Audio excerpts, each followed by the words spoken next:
Mi amiga álgebra me está invitando a una conversación grupal. A ver. Hola amigos, ¿saben si todavía hay boletos para el concierto de mañana? Quiero 2 o 1, no importa, puedo ir sola. Parece que álgebra tiene muchas ganas de ir al concierto. Ya le contestó descuento.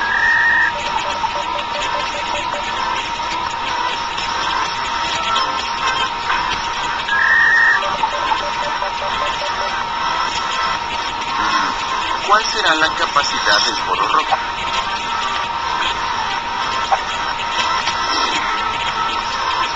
26,000 lugares. Entonces, según mi amigo descuento, hasta ayer se había vendido el 70% de los boletos. Por lo tanto, aún queda el 30%. Si el 100% son 26,000 lugares, ¿cuántos lugares corresponden al 30%? Para conocer el valor de X, aplico la regla de 3.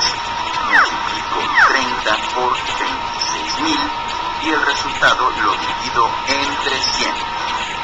30 por 26,000 es 780,000. 780,000 entre 100 es igual a 7,800.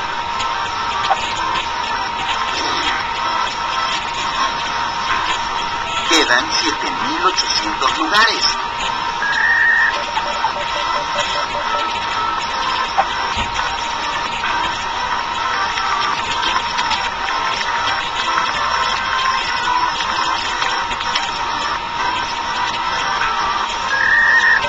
Qué interesante lo que me comenta porcentaje.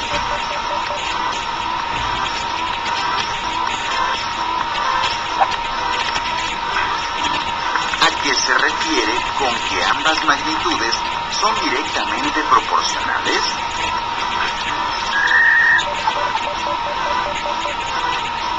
Proporcionalidad. A ver. Proporcionalidad. Vayamos por partes. Una proporción es una igualdad entre dos razones. Una razón geométrica es una comparación entre dos números que representan magnitudes a partir de su cociente. Una magnitud es todo aquello que se puede medir y representar por un número. La razón se puede interpretar como las veces que contiene una magnitud a la otra. Por ejemplo, por 1 kilogramo de un determinado producto se pagan 15 pesos. En el caso de un maratonista que corrió 42 kilómetros en 3 horas, la razón que representa esta relación es 42 kilómetros sobre 3 horas. Si expresamos a esta razón como una fracción, el numerador es una magnitud de distancia y el denominador una magnitud de tiempo. Ahora bien, en una proporción hay 4 magnitudes involucradas, es decir, 2 en cada razón. La relación en una proporción puede ser directa o inversa. Será directa si al aumentar el valor de A sobre B, el valor de C sobre D también incrementa.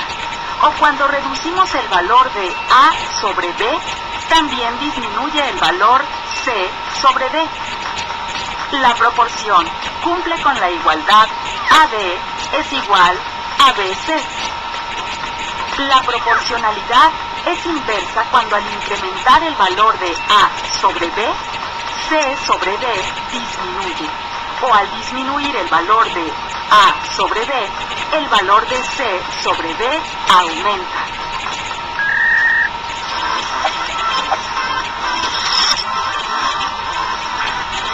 Gracias por el video. Porcentaje. Entonces, el porcentaje de boletos no vendidos y el número de lugares disponibles es una proporción directa, porque al aumentar el porcentaje sin vender, los lugares libres también incrementan. Y viceversa, si disminuye el número de boletos sin vender, también disminuye el número de lugares disponibles.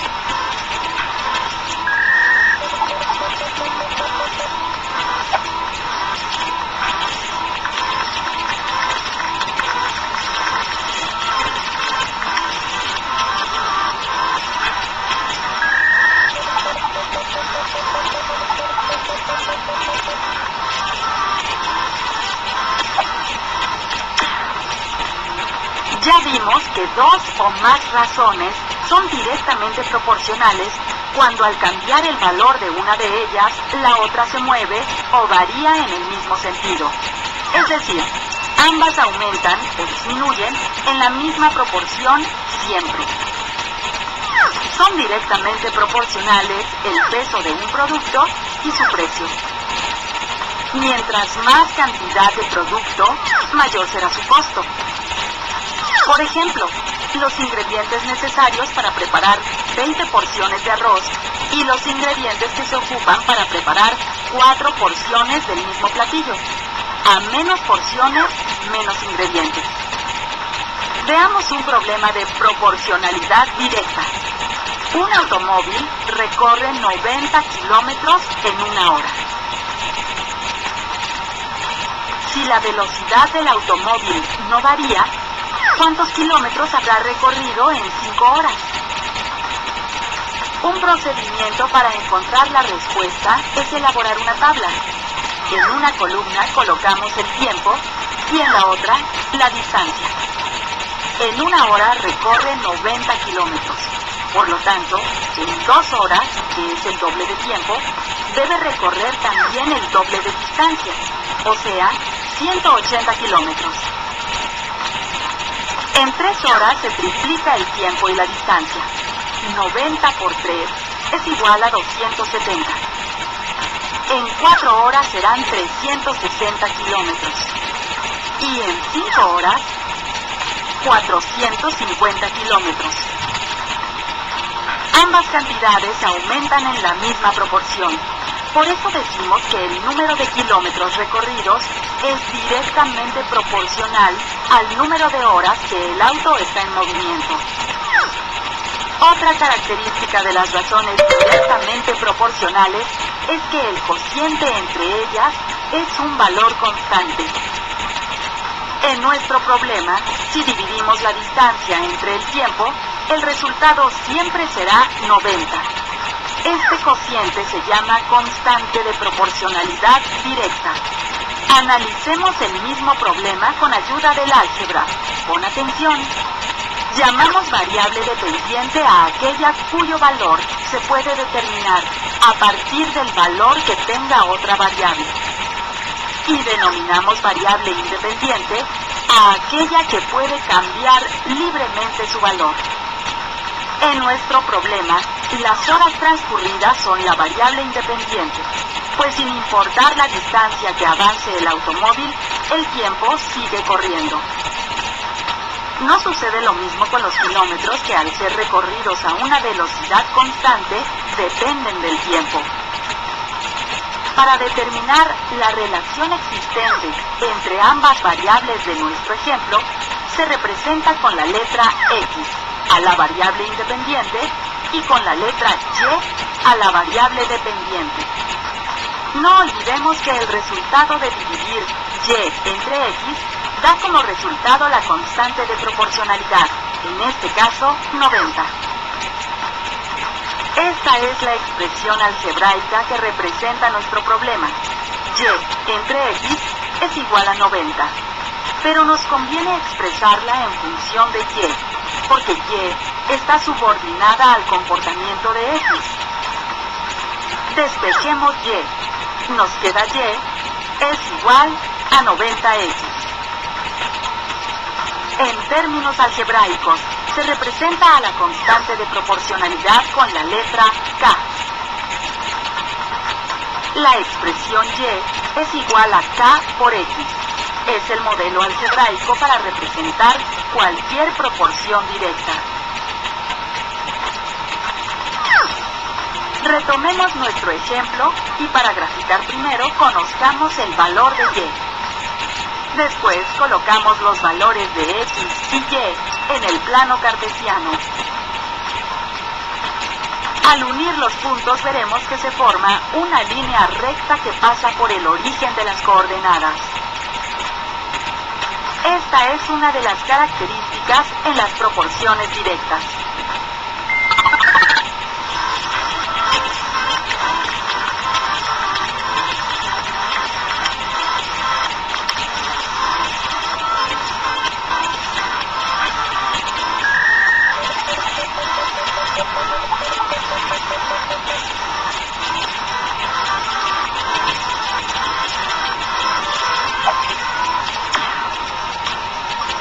La regla de 3, simple y directa, es una aplicación de la proporción directa. Se utiliza para hallar el cuarto término de una proporción conociendo los otros 3. Por ejemplo, el otro día compré 8 bolillos por 9 pesos con 60 centavos. Hoy pagué 18 pesos. ¿Cuántos bolillos compré? Una manera de resolver este problema es utilizando la regla de 3, ya que ambas magnitudes son directamente proporcionales. A mayor número de bolillos, más dinero pagaremos. La regla de 3 se plantea de la siguiente manera. 8 bolillos son a 9 pesos con 60 centavos, mientras que X, nuestra incógnita, es a 18 pesos. La proporción es una igualdad que puede plantearse como una ecuación, de modo que 8 sobre X es igual a 9.60 sobre 18. Despejamos X. Los denominadores pasan multiplicando. Nos queda 18 por 8 es igual a 9.60 por X. De esta manera se cumple con la propiedad AD igual BC. Terminamos de despejar X. Tenemos que X es igual a 18 por 8 entre 9.60. El resultado es 15 bolillos. Operaciones dejó un mensaje. Hola, EMSAD. Te dejé un par de ejercicios en Hazlo tú mismo para que practiques la regla de 3. Saludos.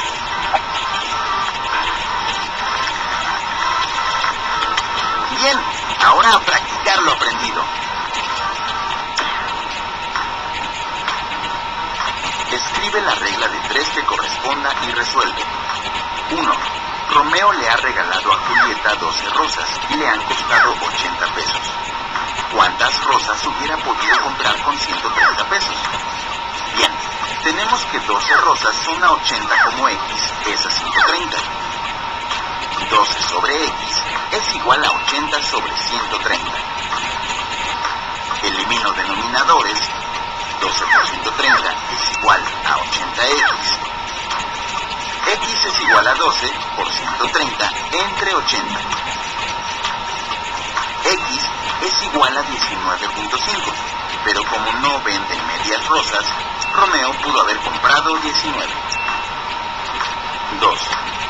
¿Qué número es el 30% de 75? A ver, 75 sería el 100%. Quiero saber cuál es el 30% de esos 75. Por lo tanto, la X va debajo del 75. Después, hay que expresar la regla de 3. Sería 75 sobre X. Es igual a 100 sobre 30. Por la propiedad AD igual BC, los denominadores pasan al otro término multiplicando. 75 por 30 es igual a 100 por X.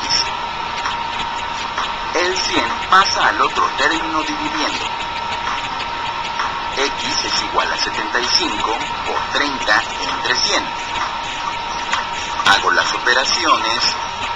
22.5 es el 30% de 75. ¿Y ahora? ¿Qué pasó? Matebook detectó que usted ha estado calculando porcentajes. Por tal motivo le invitamos a tomar un pequeño tutorial de cómo realizar estos cálculos con la calculadora. Pues de una vez. Dependiendo del modelo de calculadora, existen diferentes formas para realizar una operación que lleve un porcentaje. Por ejemplo, si queremos sumar el 15% a 200. En algunas calculadoras basta con teclear la operación tal y como la tenemos. Puede variar si encontramos el resultado usando o no la tecla igual. En otros casos, la función del porcentaje requiere oprimir la tecla de multiplicación y después la operación de suma. Inmediatamente nos aparece el resultado. En otros casos, la calculadora encuentra primero el valor del porcentaje y después hay que volverlo a sumar a la cantidad original, en este caso 200. Como en otros casos, es fundamental que tú experimentes con tu calculadora hasta encontrar la forma de realizar este procedimiento.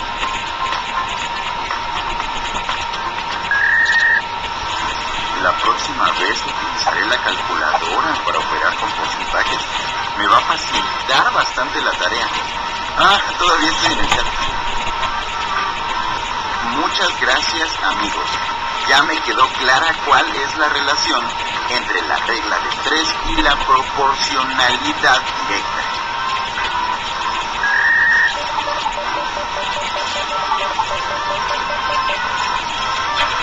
De una vez la leo, ya estoy encarrerado.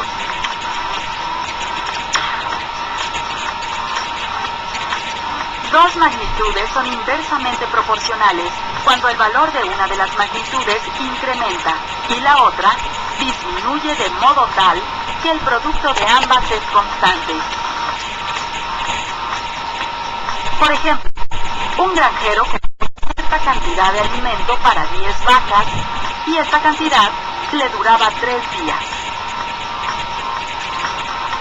Un día compró 5 vacas más y esta cantidad de alimento se acabó al segundo día. Mientras más vacas, menos tiempo durará el alimento. Ahora, si multiplicamos cada relación entre sí, veremos que el resultado es 30 en ambos casos.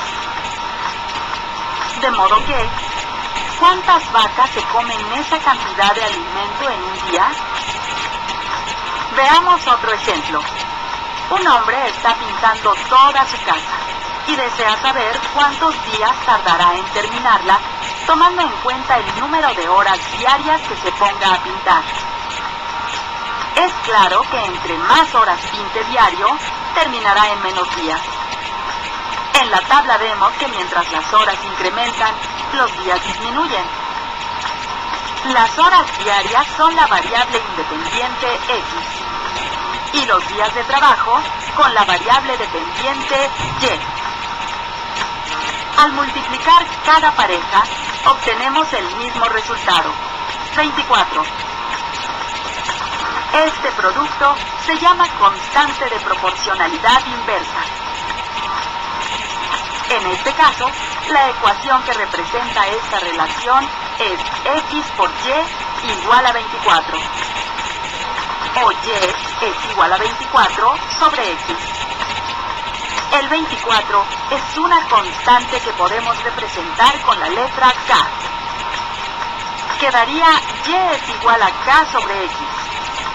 Este es el modelo algebraico para representar cualquier proporción inversa, y su gráfica es una curva decreciente.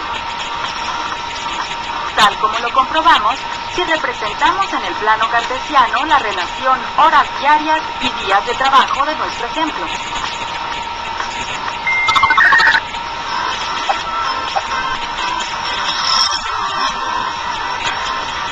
Ya casi soy un experto en proporcionalidad.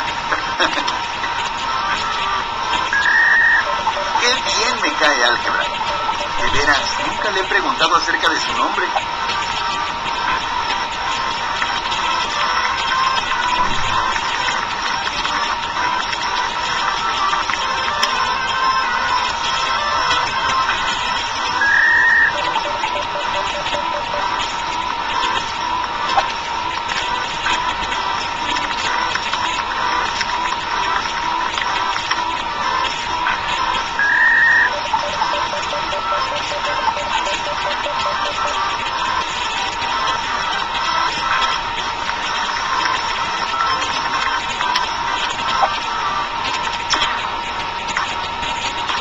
¿Te has preguntado qué hace un algebrista?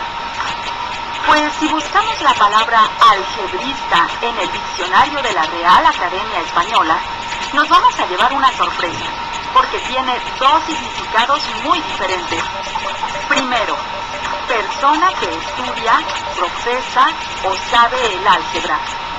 Segundo, aunque en desuso, cirujano dedicado especialmente a la curación de dislocaciones de huesos.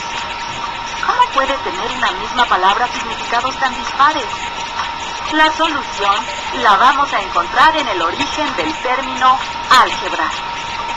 Aunque se considera al matemático griego Diofanto de Alejandría como el padre del álgebra, el verdadero origen del término es el título de una obra árabe, Hisab al-Jabr wal-Mukabala, que significa ciencia de la reducción y confrontación, o bien ciencia de las ecuaciones.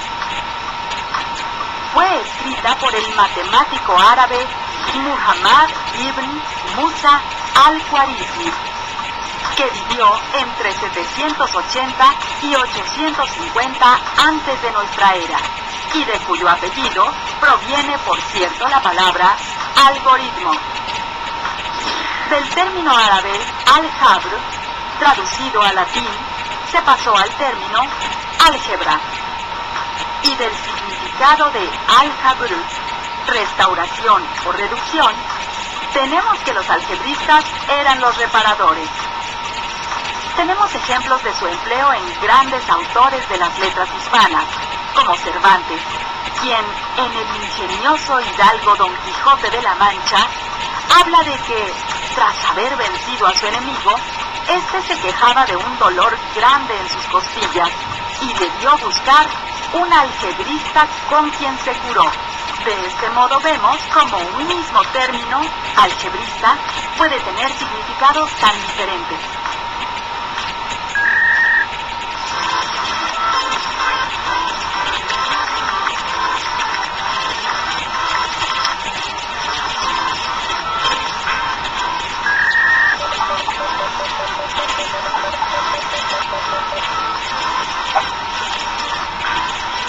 ¿Taller de polinomios?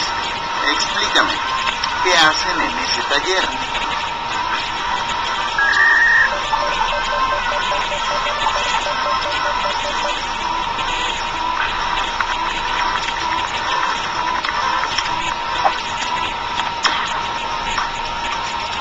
Los polinomios son tan antiguos como las culturas babilónica y egipcia.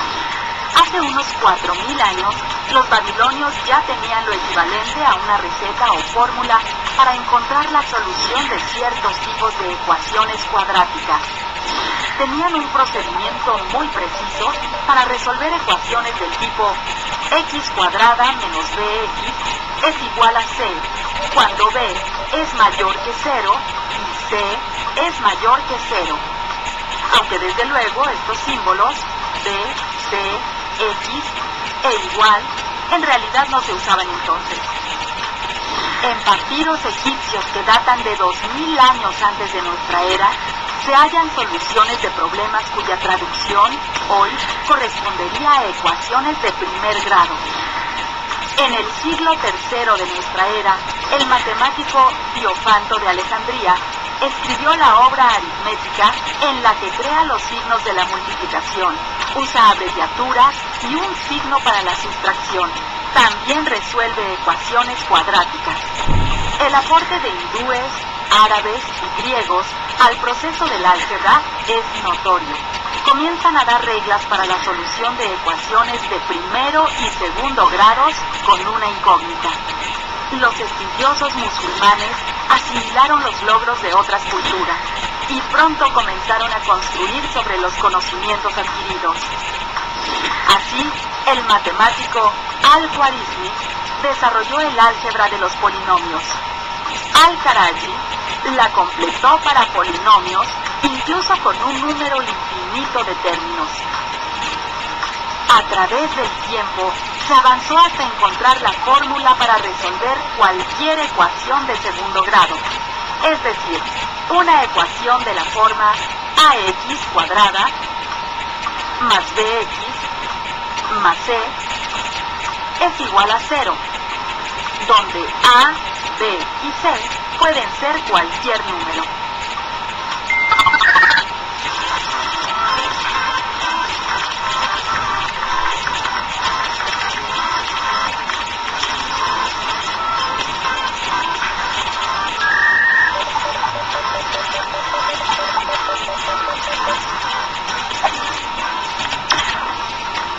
El lenguaje algebraico nos permite expresar y plantear problemas en forma matemática para determinar su solución.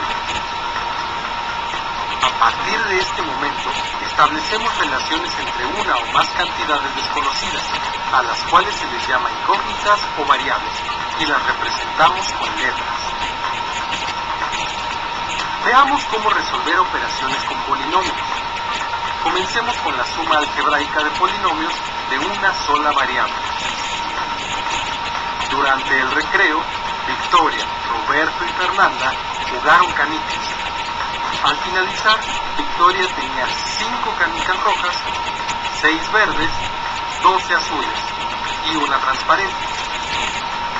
Roberto, 12 rojas, 4 verdes y Fernanda, 15 verdes, 6 azules y 2 transparentes. Los tres tienen canicas de diferentes colores y querían juntarlas, en este caso por colores. Podemos representar los datos en una tabla. Para saber cuántas canicas de cada color existen, debemos utilizar un concepto que es importante para la suma y resta algebraica, llamado términos semejantes. Los términos semejantes son aquellos que poseen la misma literal y exponente. Para facilitar el agrupamiento de términos semejantes, utilizaremos la siguiente nomenclatura. Ahora sí, sustituimos los colores por las letras y sumamos el total de los tres niños. La expresión algebraica quedaría de la siguiente manera. Sumamos los coeficientes de las letras del mismo color. Y el resultado sería 17R más 25V más 18A más 3D. Como podrás darte cuenta, podemos sumar y restar polinomios siempre y cuando pongamos atención a los términos semejantes. Para resolver una resta entre dos o más polinomios, es necesario también tomar en cuenta el signo negativo. Por ejemplo, tenemos la siguiente expresión de polinomios. Para operar con ella, aplicamos la propiedad distributiva, donde el signo negativo multiplica al segundo miembro. Si te das cuenta, los signos del segundo término se invirtieron. Finalmente, sumamos los términos semejantes y determinamos el resultado. Menos 9x más 5y menos 12.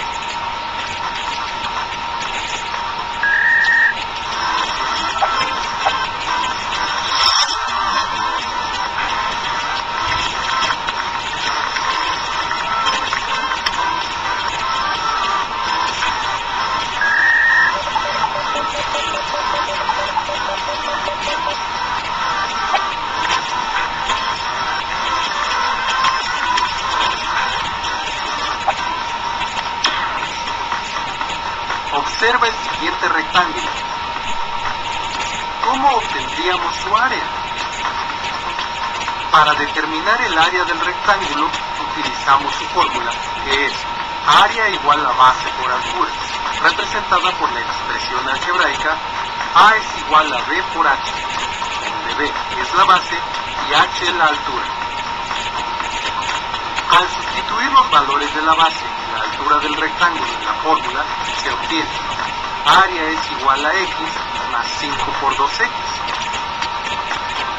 Esta expresión tiene dos factores que llamamos términos algebraicos. El X más 5 es un polinomio y el 2X es un monomio.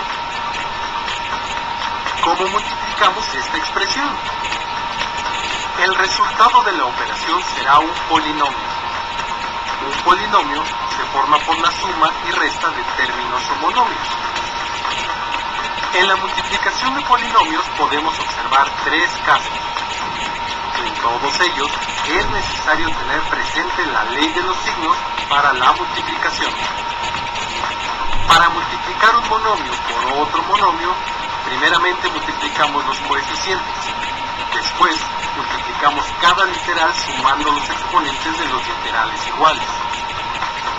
Cuando tenemos un solo factor multiplicando a un polinomio, se le llama multiplicación de monomio por polinomio. Para realizar la operación, seguimos las siguientes reglas. Se multiplica el término de monomio por cada término del polinomio, sumando los exponentes de las literales iguales. Se coloca el signo de acuerdo con la ley de los signos de la multiplicación. Para mostrar cómo se multiplican polinomios, utilizaremos la siguiente situación para que sea más gráfico. Raúl requiere determinar el volumen de la siguiente caja rectangular, cuya área de la base es 15x cuadrada más 8x menos 12, y una altura de x menos 4. La fórmula para determinar el volumen de una caja rectangular es igual que el producto del área de la base por la altura de la caja, por lo que el volumen de la caja sería, siguiendo las reglas de la multiplicación, esta ecuación sirve para calcular el volumen de una caja sin tapa.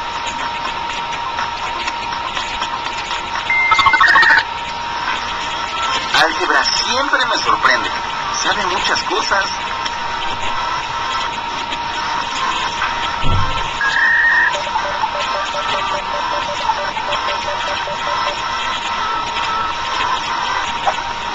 Ojalá que sí pueda entrar al taller.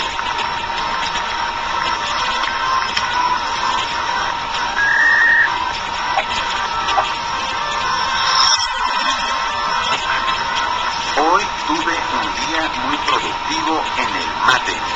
Aprendí qué es la proporcionalidad e identifiqué cuál es la proporción directa y cuál la inversa. Comprendí el razonamiento de la regla de 3. Tomé un tutorial para realizar operaciones con porcentajes en la calculadora. Conocí el origen y significado de las palabras álgebra y polinomio. Descubrí cómo operar con polinomios y chance hasta me meta a un taller.